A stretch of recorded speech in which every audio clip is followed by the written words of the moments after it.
made up of insects?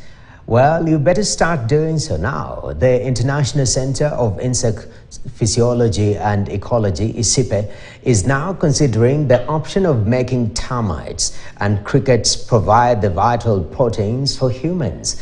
A move, if embraced, will address food security in the country. It has been established that the number of malnourished people in the world is growing faster in Africa than any other region, yet the insects are there in plenty. Kenyans, Tibet reports. The future of food systems on the planet is increasingly facing uncertainties that are attributable to population growth and a surge in demand for nutritious food. Traditional agricultural practices are reportedly placing a strain on production as well as natural resources and the ecosystem, particularly under a changing climate.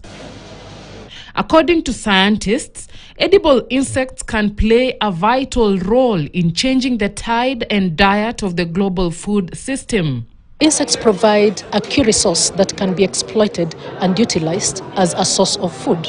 Number one, they're very rich in proteins, up to 70% proteins. And for some insects, the protein content is comparable to what we have in fish and what we have in beef. And in some cases, it's even higher. With the world population expected to increase from the current 8.2 billion to 9.9 billion by 2050, food security experts suggest that ways to increase food production are needed. Population growth puts a strain on existing food production methods and already limited resources, including land, fertilizers, and energy, while greenhouse gas emissions, deforestation, and environmental degradation will increase. For instance, the United Nations projects that maize and wheat, which are core components of diets in Africa and Central America, are on the decline.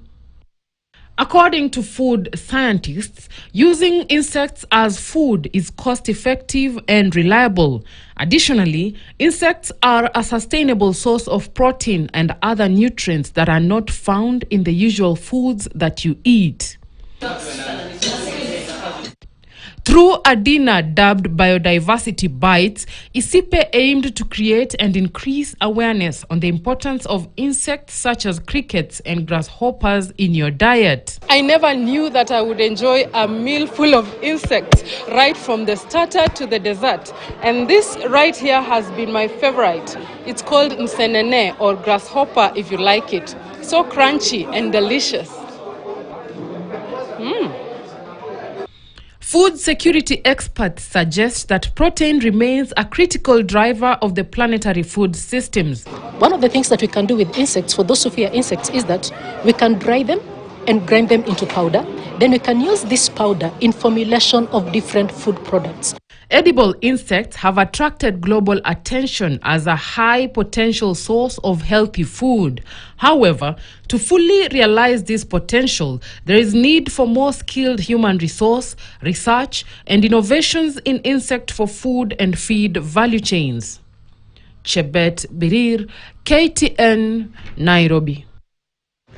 That's incredible. Somebody is asking if I